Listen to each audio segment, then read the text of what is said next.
Good morning. अभी मेरा discussion tensor पे चलेगा। तो टेंसर की बहुत सारी डेफिनेशंस है। कुछ ओल्ड डेफिनेशंस है जिसको नहीं माना गया, और कुछ मैथमेटिकल डेफिनेशन है। इसके बाद कुछ ज्योमेट्रिकल फॉर्म की डेफिनेशन है, वो मैं कवर अप करूँगा। और इसके बहुत सारे उपयोग हैं, उनको भी बताऊँगा।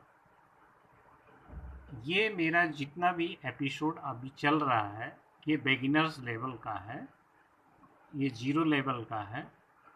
तो इसको अभी एक स्टार्टअप के रूप में आप लीजिए, और मैं इस अपने एजुकेशन को एक डायरेक्शन दूंगा, एक दिशा दूंगा।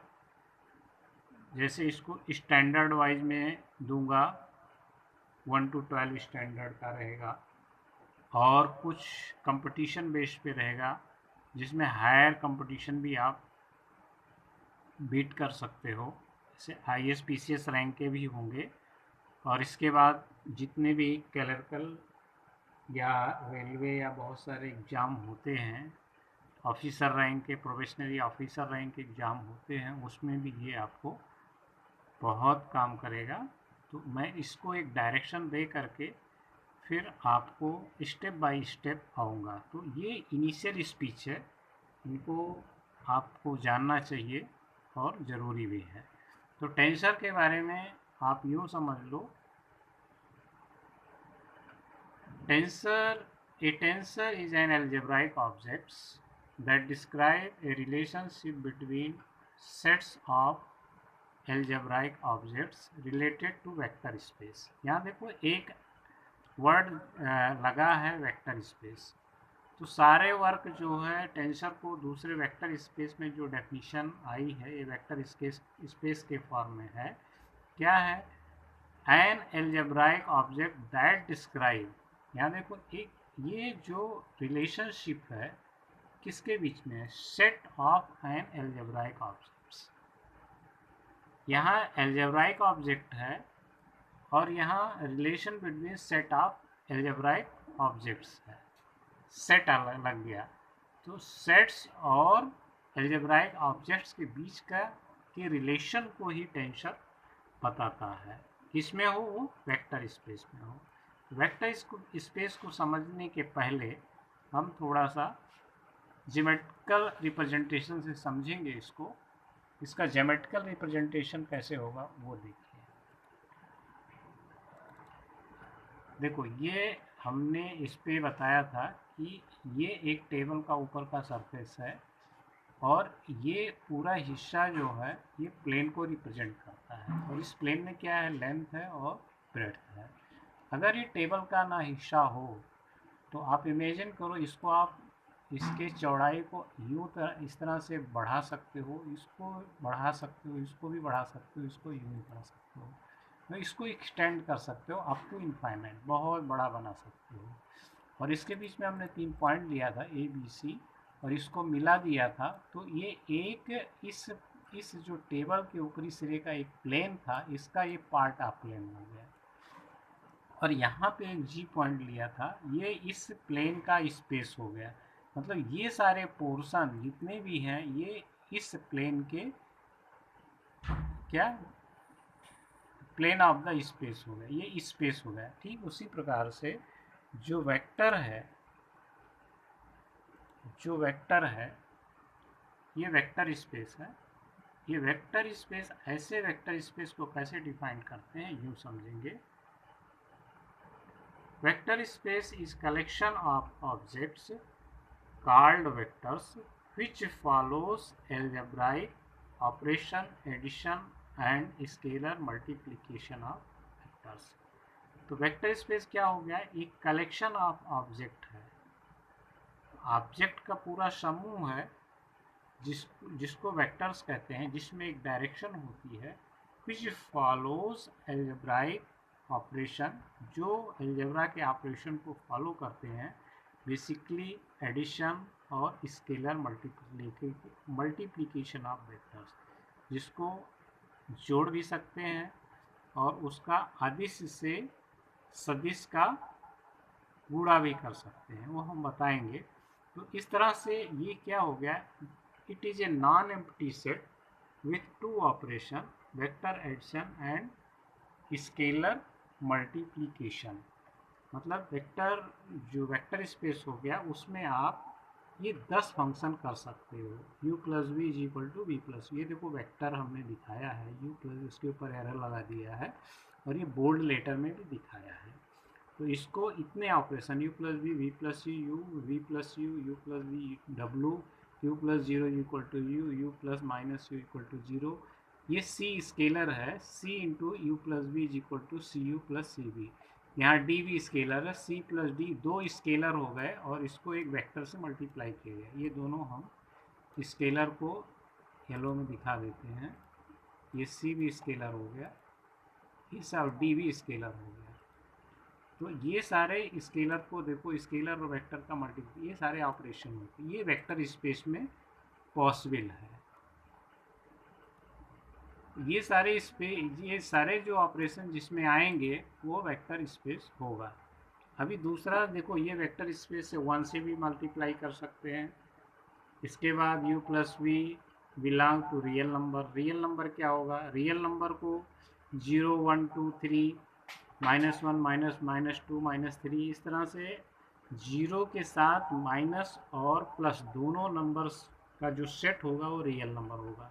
तो u प्लस बी में इस दोनों वेक्टर में रियल नंबर से बिलोंग हो, see you belong to real number, मतलब ये स्केलर हो और यू वेक्टर हो, तो इसमें भी इस तरह के जो 10 रूल्स हैं ये वेक्टर सेट में, वेक्टर स्पेस में फॉलो हो सकते हैं। तो आपने मैथमेटिक्स में समझ लिया होगा कि मैथमेटिक्स के जो ऑपरेशंस हैं, मैथमेटिक्स की जो डेफिनेशन टेंसर की है इस प्रकार की थी। अभी देखो इसको ऑब्जेक्ट के रूप में जो डेफिनेशन आई, जो और मैथमेटिक्स की दूसरी डेफिनेशन आई थी टेंसर की, उसको यूँ समझें जो बहुत ओल्ड थी, जिसको मतलब माना के बाद में उसको अमान्य कर दिया गया। ये ओल्ड डेफिनेशन टेंसर की ऐसी थी कि मान लो, ये देखो old multi dimensional, old definition क्या थी, मल्टी डायमेंशनल अरे ऑफ नंबर्स। ये मल्टी डायमेंशनल अरे ऑफ नंबर्स थे, क्या थे, tensor. Tensor is the multi dimensional अरे ऑफ नंबर्स, पहले माने जाते थे, ये ओल्ड डेफिनेशन थी।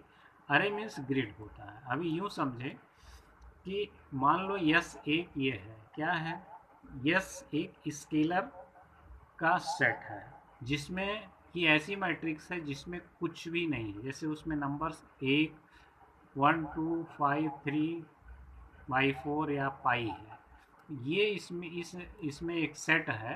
तो इसको क्या कहेंगे, scalar of rank of zero tensor.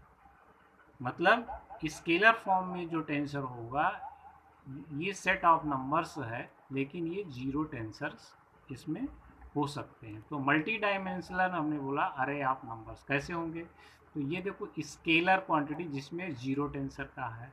दूसरा हम लेंगे v1 v3 and so on vn, ये वेक्टर का है और इसको हमने ब्रैकेट क्लोज कर दिया है।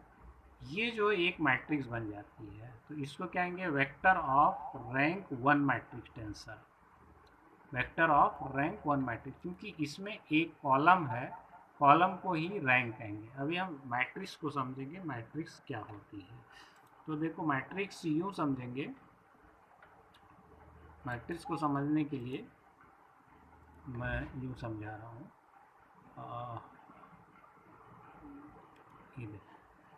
यहाँ पे हमने 1 2 ऐसे कुछ नंबर्स ले लिया, 3 नंबर ले लिया और इसको ऐसे बंद कर दे, 1 2 3 4 5 6 इतना से लिख दिया। तो इसमें देखो ये 1 4 ये अरे ऑफ, ये अरेंजमेंट ऑफ नंबर है, एक हमने अरेंजमेंट ऑफ नंबर ले लिया 1 2 3 4 5 6, इस तरह से एक अरेंजमेंट कर दिया, ये नंबर लिख दिया और इसको ब्रैकेट क्लोज कर दिया। तो ये अरे ऑफ, ये अरेंजमेंट ऑफ नंबर हो गया और इसको क्लोज कर दिया। तो ये जो मैट्रिक्स बन जाती है, इसमें देखो ये क्या होगा, रो होगा, इसमें 3 रो होगी और इसमें 2 कॉलम होगा।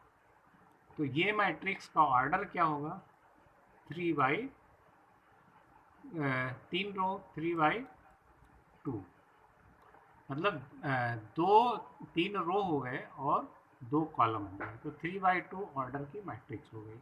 लेकिन इसमें रैंक क्या होगा, रैंक 2 की होगी, रैंक सिर्फ कॉलम को ही बताता है। तो आप इसको रैंक को समझिए, रैंक ये हो गया। तो मैट्रिक्स में क्या हो गया, फर्स्ट पॉइंट, इसमें रो और कॉलम होती है, ये रो है, ये अरेंजमेंट ऑफ, और इसमें ये अरेंजमेंट ऑफ फंक्शन भी होता है, जैसे x+1, y+1, ये अरेंजमेंट ऑफ फंक्शन भी हो गया। मतलब फंक्शन क्या होगा, यहाँ फंक्शन यूँ समझ लें, मैट्रिक्स के साथ साथ आप फंक्शन समझ लें। फंक्शन क्या होता है, ये जो है function is a relation between input and output. जैसे मशीन है, मशीन को समझ लें, कोई मशीन है, मशीन में क्या है, इनपुट देते हैं और आउटपुट मिलता है। तो अगर मान लो ये फंक्शन है और आपने एक ए इनपुट है, मशीन को ए इनपुट दिया तो आपको एक बी आउटपुट मिल गया। तो ये मशीन, मतलब एक फंक्शन क्या हो गया कि ये एक रिलेशन को बताता है, जिसमें एक इनपुट होता है, इनपुट है और इनपुट से ही और आउटपुट मिलता है। तो ये एक फंक्शन को बताता है। तो हमने यहाँ पे फंक्शन भी समझ लिया और मैट्रिक्स भी समझ लिया। मैट्रिक्स में क्या हो गया, रो और कॉलम होता है और इसके अंदर जितने भी एलिमेंट्स होते हैं, इसके अंदर जैसे नंबर्स है, ये एलिमेंट्स कहलाते हैं। तो इस तरह से हमने अलजेब्राइक ऑपरेशन में देखा कि स्केलर ऑफ रैंक 0 टेंसर, इसको हमने, मतलब जिसमें ऐसा सेट है, स्केलर का ऐसा सेट जिसमें कुछ भी नहीं है, तो इसको scalar of rank of 0 tensor बोला गया।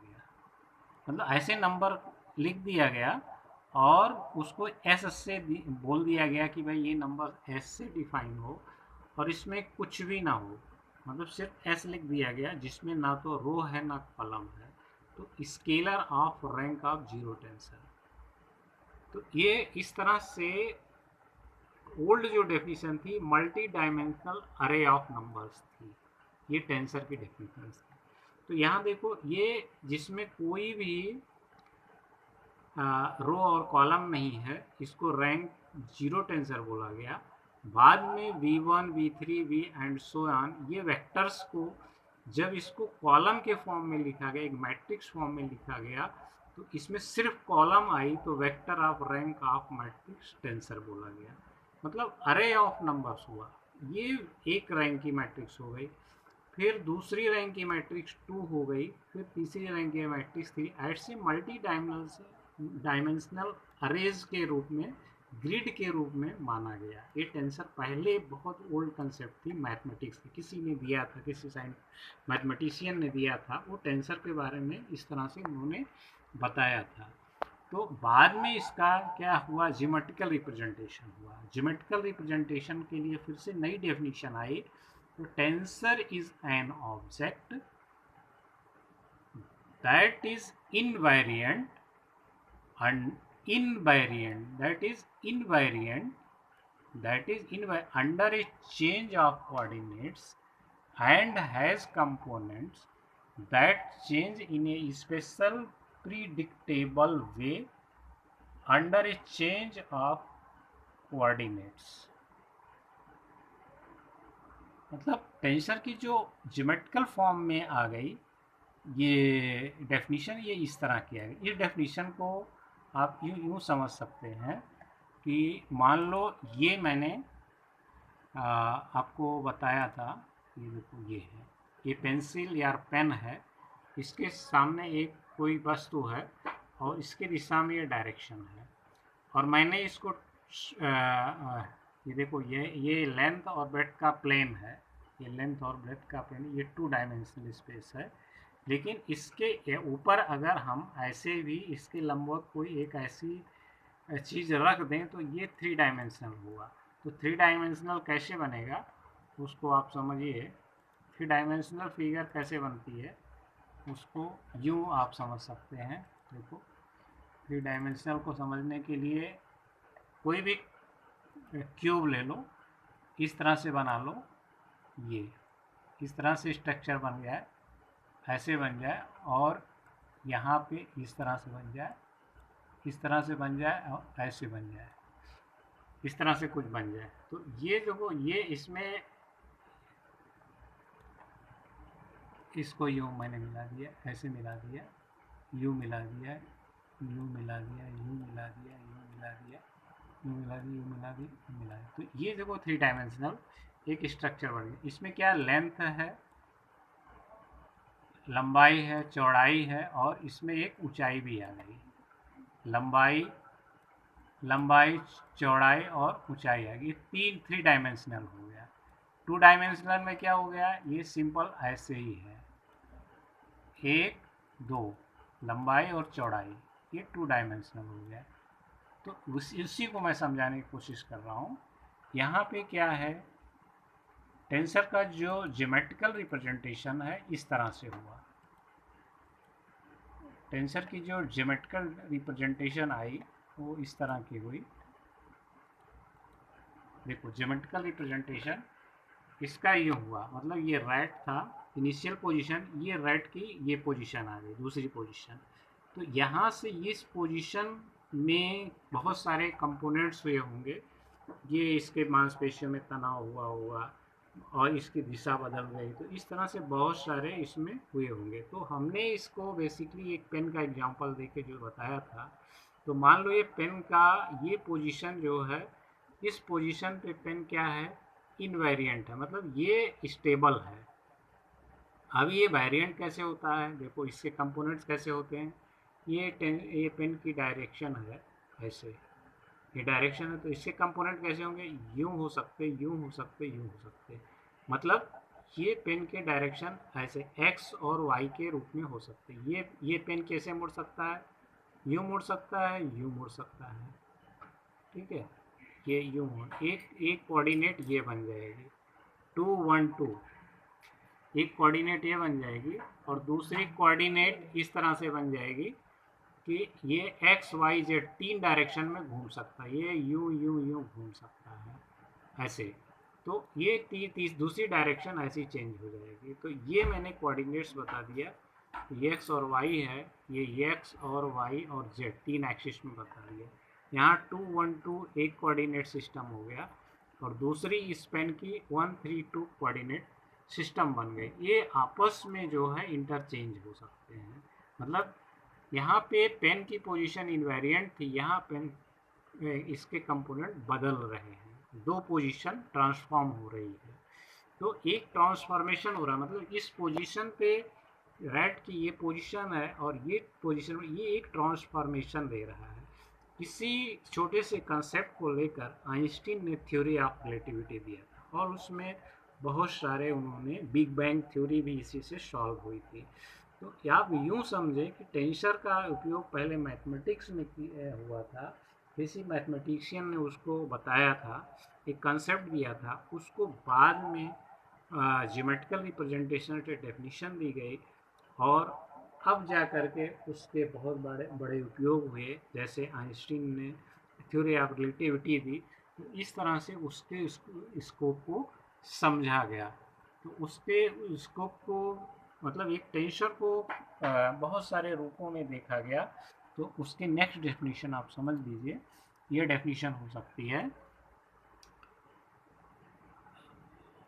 Tensor is an object that is variant under a change of coordinates and has components that change a special predictable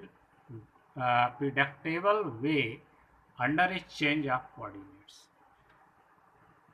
दूसरा है, tensor is a collection of vectors and covectors combined together using the tensor product. Tensor is a collection of vectors, ये collection of vectors हो सकता है, and कोवेक्टर्स और कोवेक्टर भी हो सकता है, under a change of coordinate, जिसमें कोऑर्डिनेट चेंज हो सकते हैं। यहाँ देखो, tensor is a collection of vector and covectors combined together using the tensor product. Next, tensor as a partial derivatives and gradient that transform with the Jacobian matrix. ये mathematical definition में इसका use हुआ।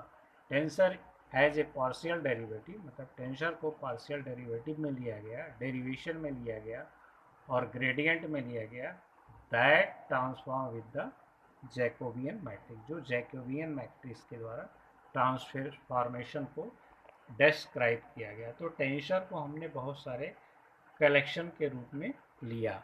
तो यहाँ पे देखो, ये जो पोजीशन थी, यहाँ पे जो पोजीशन थी स्पेन की, यहाँ पे जो पोजीशन थी स्पेन की, ये पेन का जो ये इन्वेरिएंट जो है पोजीशन है, लेकिन ये कई रूप में ट्रांसफॉर्म हो गया। मतलब इस जो राइट का पोजीशन है, ये पोजीशन एक पोजीशन से दूसरे पोजीशन में ट्रांसफॉर्म हो सकता है। इसी तरह से मैं बोलता हूँ कि ह्यूमन बॉडी है, ह्यूमन बॉडी का एक पोजीशन है, अगर वो मतलब एक विरोगित हो सकता है जिसमें उसको रोग ना हो। अगर उसको टेंशन आ गया, एक मेडिकल साइंस में है, तो वो उसका एक रोग से उसके बॉडी में डिफॉर्मेशन आ सकता है। तो ये ट्रांसफॉर्मेशन होता है। तो टेंसर इज द ट्रांसफॉर्मेशन। आपको उसको एक ट्रांसफॉर्मेशन के रूप में देखा जा सकता है। तो आप समझ लीजिए, कोई भी कॉन्सेप्ट है, अगर आपका एक ड्रीम है, एक इमेजिनेशन है, तो वो एक कॉन्सेप्ट हो गया। अभी उस कॉन्सेप्ट आपने एक ड्रीम बना दिया, आपने एक इमेजिनेशन बना दिया। हो सकता है आपके पास रिसोर्सेज ना हो, आप उस पर काम ना कर पाए, और किसी ने उस पर और काम किया। भाई, इस बंदे ने कुछ बोला था, अगर इसके कंसेप्ट को हम और आगे बढ़ाते, उस पर वर्क किया और उसको मैथमेटिक्स फॉर्म में दिया, फिर मैथमेटिक्स से कुछ लोगों ने उसको फिर सोचा कि इस पर और कुछ काम करें, और उन्होंने कुछ काम उसको प्रैक्टिकल में लाया, मैथमेटिक्स को प्रैक्टिकल में कन्वर्ट किया, ज्योमेट्रिकल रिप्रेजेंटेशन देखा, अप्लाइड लाइफ में देखा। तो ये साइंस की डेवलपमेंट, टेक्नोलॉजी की डेवलपमेंट हुई। एक छोटा सा कंसेप्ट शुरू हुआ, एक इमेजिनेशन का कंसेप्ट शुरू हुआ, फिर क्या हुआ, एक ड्रीम के रूप में कंसेप्ट शुरू हुआ, बाद में वो एक इंजीनियरिंग फॉर्म में आया, एक मैथमेटिकल फॉर्म में आया, एक साइंस के फॉर्म में आया, फिर वो अप्लाइड रूप में आया, दैट इज इन्वेंशन। वही डिस्कवरी है, वही इन्वेंशन है। तो कोई भी चीज़, कोई भी थिंग, कोई भी कंसेप्ट को हम उसको साइंस में कन्वर्ट कर सकते हैं, बशर्ते उसको उस तरह का हमारे पास फैसिलिटी हो, और उसको हम डिराइव कर सकते हैं कि ये ट्रू है या फॉल्स है, ये प्रैक्टिकल अप्लाइड लाइफ में आ सकता है कि नहीं। तो हमने आपको एक वे बताया कि कैसे कोई कॉन्सेप्ट जो है, जैसे हमने स्केलर्स क्वांटिटी बताया, वेक्टर क्वांटिटी बताया, टेंसर समझाया। टेंसर कई रूपों में हुआ। पहले तो मैथमेटिक्स, किसी मैथमेटिशियन ने बताया, बहुत ओल्ड कंसेप्ट था, उसको मैट्रिक्स के रूप में बताया था। उन्होंने एक स्केलर मैट्रिक्स के रूप में दिया था। बाद में उन्होंने एक बताया इस स्केलर मैथ, फिर उसने रैंक 1, रैंक 2, रैंक 3 मैट्रिक्स के बारे में बताया, वेक्टर्स की रैंक 1, रैंक 2, रैंक 3 मैट्रिक्स बताया, मतलब मल्टी डायमेंशनल अरे के रूप में बताया। बाद में उसका ज्योमेट्रिकल रिप्रेजेंटेशन हुआ, जिसको आइंस्टीन ने उस लॉ को देखा और उसको समझा। उन्होंने उसी से फिर नए सिस्टम, थ्योरी ऑफ रिलेटिविटी दिया, उसमें बहुत सारे इक्वेशंस दिए, वो हमारे अप्लाइड लाइफ में बहुत काम आए। तो आप समझ लो, कोई भी कंसेप्ट को समझे, उसके अप्लाइड लाइफ को समझे, तो आप कभी नहीं भूलेंगे। तो मेरा कंसेप्ट, अभी मेरा जो एजुकेशन होगा वो एक दिशा में होगा, एक डायरेक्शन में होगा, जिसमें बहुत सारे हम सेगमेंट करेंगे। उसमें 1 से 12 का स्टैंडर्ड भी रहेगा, नीट एग्जामिनेशन की कैसे आप तैयारी करेंगे वो होगा, और इंजीनियरिंग एग्जामिनेशन की तैयारी कैसे करेंगे वो सारे कवर अप होंगे। इसके बाद कुछ हायर कंपटीशन की तैयारी कैसे करेंगे, जैसे IAS है, PCS है, प्रोबेशनरी ऑफिसर्स है, क्लर्कल एग्जामिनेशन है, रेलवे एग्जामिनेशन है। इस तरह से आप कैसे इनके लिए प्रिपेयर होंगे हम उसको बताएंगे। और हमारा लैंग्वेज का टीचिंग का एपिसोड चलता ही रहेगा, तो आप इसको पढ़ें और हिंदी और इंग्लिश भी सीखें। हम आपको एकदम फ्लुएंट करेंगे, हिंदी में भी फ्लुएंट करेंगे और इंग्लिश में भी फ्लुएंट करेंगे। तो थैंक यू, इतना ही रखते हैं और कल फिर हम बात करेंगे नेक्स्ट एपिसोड लेकर के। Thank you.